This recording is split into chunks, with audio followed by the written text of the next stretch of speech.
ये आवाज सुन रहे हैं आप? क्या है ये? ये सिर्फ कोई बारिश नहीं, ये कुछ और ही है। Sometimes one can just feel it. कभी किसी बारिश में बात ही कुछ ऐसी होती है, एक अलग ताजगी, बूंदों की आवाज ही कुछ अलग, जैसे एक इशारा हो कि कहीं ना कहीं एक नई कहानी का आगाज होने वाला है। कोई किसी से मिलने वाला है, एक इश्क की शुरुआत होने वाली है। ये आज की बारिश में भी कुछ ऐसी ही बात है। पर यहां हालात तो बिल्कुल अलग है। कुछ अच्छे की शुरुआत तो दूर की बात है, गुलराज टावर्स के 11th फ्लोर के इस अपार्टमेंट में एक जख्मी रिश्ता अपनी आखिरी सांसें ले रहा है। आकाश ब्लैक सूट में ऑफिस जाने के लिए तैयार खड़ा है। संजना उसकी नजरों से नजरें मिलाए उसके सामने खड़ी है। डिवोर्स पेपर्स जो उन दोनों के बीच टेबल पे रखे हैं, और खामोशी जो पल पल अपनी उम्र लंबी कर रही है। इन चारों के अलावा और कोई नहीं है इस कमरे में, और बस बाहर से आती बारिश की वो हल्की हल्की आवाज। और मैं फिर कहता हूं, यह कुछ अलग है। यह सिर्फ बारिश नहीं, कुछ और ही। जैसे जिंदगी में कोई फैसले से पहले हम उसके फायदे और नुकसान नापते हैं, प्रोज एंड कॉन्स, वैसे ही इन दोनों ने अपनी शादीशुदा जिंदगी को 2 हिस्सों में बांटा है, अच्छा वक्त और बुरा वक्त। पर अफसोस के शादी की शुरुआत के 3 अच्छे सालों पे अगले 5 साल भारी पड़ गए। इन 5 सालों में बहुत कम ही इन दोनों ने किसी बात पर इकरार किया है, कोई बात मानी है। और जब फाइनली मानी भी, तो ये एक बात, आई वॉन्ट अ डिवोर्स। कुछ देर वहीं खड़े वो दोनों एक दूसरे को देखते रहते हैं, बिना कुछ कहे, ना कुछ सवाल ना कुछ जवाब। दोनों के बीच के इस टेंशन को काटते हुए आकाश अपना बैग उठा के कमरे से बाहर चले जाता है, संजना और डिवोर्स पेपर्स को अकेला छोड़े। संजना खिड़की की तरफ आती है, हल्के से खिड़की खोले वो नीचे देखती है। आकाश अपनी काली गाड़ी में बैठे हुए ऑफिस के लिए रवाना हो जाता है। वो उसे गेट से बाहर जाते हुए देखती है, फिर अपना हाथ बाहर करके बारिश की बूंदों को महसूस करती है। और ये ख्याल उसे भी आता है कि ये सिर्फ बारिश नहीं है, ये कुछ और ही है। वो देखकर उसे शादी से 2 साल पहले की एक शाम याद आती है। उस शाम भी बिल्कुल ऐसी ही बारिश हुई थी। उस शाम भी एक कहानी की शुरुआत हुई थी, कहानी शादी से पहले के एक रिश्ते की। आकाश के साथ शादी से पहले संजना किसी से प्यार करती थी, और उस लड़के ने ऐसी एक बारिश में उसे प्रपोज किया था। वो संजना का पहला प्यार था, और शायद आखिरी भी। संजना को उस लड़के का ख्याल आते ही कुछ सवाल उसके जहन में आने लगते हैं। कहां गुम हो गया है वो? कहां होगा वो? क्या कर रहा होगा? मैं उसकी हो नहीं सकी और वो मेरा हो नहीं सका। कुछ देर सोचने के बाद संजना जाके अपना लैपटॉप खोलती है। उसे इनबॉक्स में उस लड़के का ईमेल आईडी मिल जाता है, और वो एक ईमेल लिखना शुरू करती है। उसे खुद नहीं पता होता है कि वो क्या लिखने वाली है, पर बस अब उंगलियों ने चलना शुरू कर ही दिया है तो चलने दो। वो लिखती है, हाय, मुझे माफ करना, मुझे सालों लग गए तुम्हें ये ईमेल करने में। तुम शायद सोच रहे होंगे कि मैं तुम्हें भूल चुकी, पर यह सच नहीं है। मैं तुम्हें कभी नहीं भूली। मेरी शादी हो गई, पर मैं तुम्हें कभी नहीं भूली। और इनफैक्ट मेरे हस्बैंड ने मुझे तुम्हें भूलने नहीं दिया, क्योंकि जब कभी मेरे हस्बैंड ने मेरे प्यार को नजरअंदाज किया है, मुझे तुम्हारी याद आई है कि किस तरह तुम मेरी छोटी छोटी बातों में दिलचस्पी लेते थे। जब कभी मेरे हस्बैंड ने मुझसे मुंह मोड़ा, मुझे तुम्हारी याद आई कि किस तरह तुम मेरी हर पल फिक्र करते थे। जब कभी मेरे हस्बैंड ने मुझे वो प्यार नहीं दिया जो मैं चाहती थी, मुझे तुम्हारी याद आई कि किस तरह तुम अपनी मोहब्बत से मेरी जिंदगी संवार देते थे।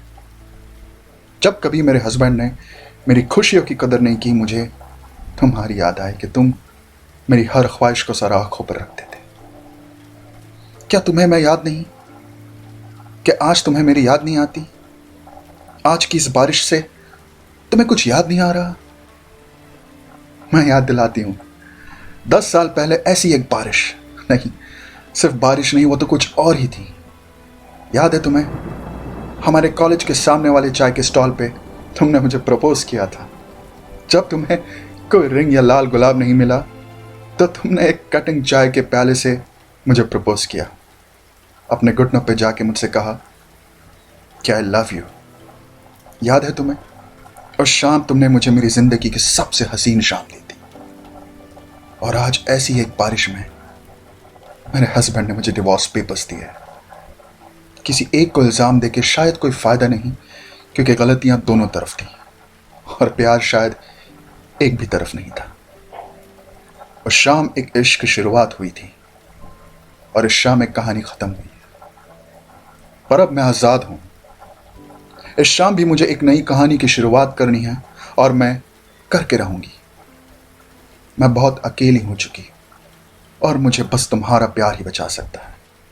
अगर तुम आज भी मुझसे वही प्यार करते हो जिस प्यार ने एक कटिंग चाय के गिलास को दुनिया के सारे फूलों से ज्यादा खूबसूरत बना दिया था, अगर आज भी तुम मुझसे उसी तरह प्यार करते तो प्लीज मुझे यहां से ले जाओ अपने साथ। मुझे जिंदगी में अब नहीं रहना, मुझे सब छोड़ के तुम्हारे पास आना। आज शाम 7 बजे मैं उसी तरह लाल सलवार कमीज में हमारे उसी कॉलेज के बाहर चाय के स्टॉल पे तुम्हारा इंतजार करूंगी। अब बस एक बात का रिप्लाई कर देना कि तुम आओगे ना। संजना ये ईमेल टाइप करती है और कुछ देर सोचने के बाद वो सेंड पे क्लिक करती है और फिर बस इंतजार। वो हर 10 मिनट में जाके अपना इनबॉक्स चेक करती है, नोटिफिकेशंस चेक करती है, पर कोई रिप्लाई नहीं आया।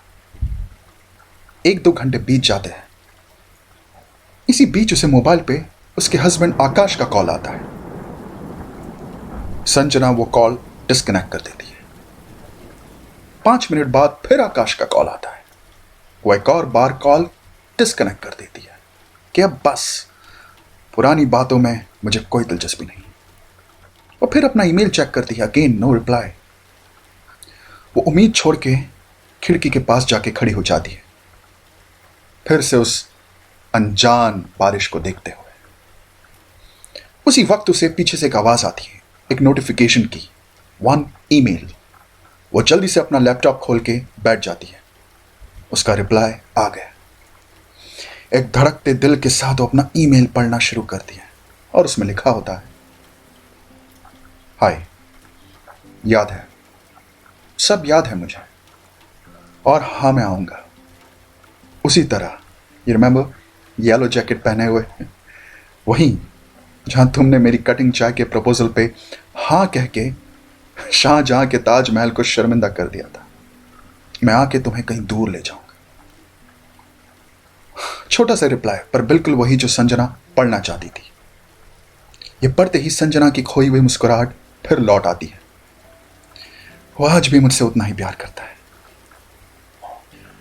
वो भाग के जाके खिड़की के सामने खड़ी हो जाती है कि सच है, ये बारिश सिर्फ बारिश नहीं है, कुछ और ही है। इस वक्त ठीक 4 बज रहे हैं। संजना एक बैग में कुछ कपड़े डालने लगती है और ढूंढती है उसके कबर्ड में कि क्या वही पुराना लाल सलवार कमीज उसे फिर से होगा या कुछ और लाल, पर लाल तो उसे पहनना ही। अपनी पैकिंग करके वो घर के दरवाजे की तरफ आती है और एक नजर दीवार पे टंगी एक फोटो फ्रेम पे डालती है, उसकी और आकाश की फोटो। वो नजरें नीचे करके दरवाजे से बाहर चली जाती है। जोर की इस बारिश में उसे किस्मत से एक टैक्सी मिल ही जाती है। वो टैक्सी में बैठे गुलराज टावर के रास्ते पे से आगे बढ़ती है और उसी वक्त पीछे से आकाश अपनी काली गाड़ी में गुलराज टावर्स के अंदर आता है। संजना टैक्सी में बैठे टैक्सी वाले को एड्रेस एक्सप्लेन करती है उसके कॉलेज का और फिर बस सर पीछे किए सोचती रहती है कि अब क्या होगा, मैं क्या कहूंगी, वो क्या कहेगा। जैसे ही उसकी टैक्सी 5 से 10 मिनट आगे जाती है, आकाश की काली गाड़ी उसके पीछे आने लगती है, स्लोली बस स्टेडीली। जहां वो टैक्सी जाती वो गाड़ी उसके पीछे आती। पर संजना इस बात से अनजान है। 7 बजे के कुछ 5 से 10 मिनट पहले वो अपने कॉलेज पहुंच जाती है और आकाश की गाड़ी भी कुछ दूर आके पार्क हो जाती है। संजना टैक्सी से उतरते ही एक नजर अपने कॉलेज पे डालती है, पुरानी यादें, और फिर उस चाय के स्टॉल की तरफ। कुछ नहीं बदला।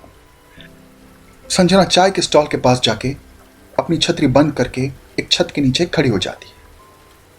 चाय वाला उसे पूछता है कि मैडम आप एक चाय लोगी? संजना कहती है जी, पर कुछ देर में। वो अपनी घड़ी चेक करती है कि 7 तो बज गए, वो आता ही होगा, वो आएगा ना। संजना अपना ध्यान भटकाने के लिए उस चाय वाले को देखती है कि वो चाय कैसे बना रहा है, और उसी वक्त उसे एक आवाज आती है। संजना वो झटके से पलटती और देखती है कि आकाश उसके सामने खड़ा है और उसके हाथ में वही डिवोर्स पेपर्स है। आकाश गौर के उसकी तरफ देखता है और फिर पास आके अपने कोट के पॉकेट से एक पेन निकालता है और संजना को देता है और कहता है तुम साइन करना भूल गई। संजना गुस्से से उसके हाथों से पेपर लेती है और अपने नाम के नीचे अपनी सिग्नेचर करती है, ऑफिशियली डिवोर्स्ड। आकाश उसके हाथों से पेपर्स लेके अपनी गाड़ी की तरफ जाता है। दरवाजा खोल के अपना ब्लैक जैकेट निकाले अंदर डालता है, पेपर्स भी पिछली सीट पे फेंकता है, आगे का दरवाजा बंद करता है, गाड़ी के पीछे जाके उसकी डिक्की खोलता है और एक येलो जैकेट निकालता है। येलो जैकेट पहन के वो धीरे धीरे चलते हुए संजना की तरफ आता है, चाय के स्टॉल की तरफ आता है। उसके पास आते ही संजना हल्की सी मुस्कुराहट से उसे देखने लगती है। आकाश संजना का हाथ अपने हाथों में लिए कहता है कुछ अच्छा शुरू होने के लिए बुरे का खत्म होना जरूरी था, और आज हमने ऑफिशियली अपनी बुरी यादों पर दस्तखत कर दिए। संजना, इतने साल हम एक दूसरे के पास रह के भी एक दूसरे से दूर थे। बहुत बहुत गलत किया हमने। क्यों नहीं पुकारा एक दूसरे को पहले? और आज तुम्हारे बुलाने पे हर शिकवे शिकायत भुला के तुम्हारे पास आया। तुमने सही कहा, आज वही बारिश है, ये कुछ और ही है, और आज भी एक नई कहानी की शुरुआत होने वाली है। उस दिन की तरह आज भी लाल फूल या ताजमहल तो है नहीं मेरे पास, पर इन भैया की कटिंग चाय आज भी शायद काम आ जाए। वो चाय वाले से एक चाय लेके फिर उसी तरह घुटने पे बैठ के संजना को कहता है क्या तुम आज भी फिर एक बार इस कटिंग चाय के साथ मेरे साथ एक नई जिंदगी की शुरुआत करोगी? संजना भीगी भीगी आंखों से उसको देखती है, वो आंसू जो उसके होठों की मुस्कुराहट से टकरा रहे हैं।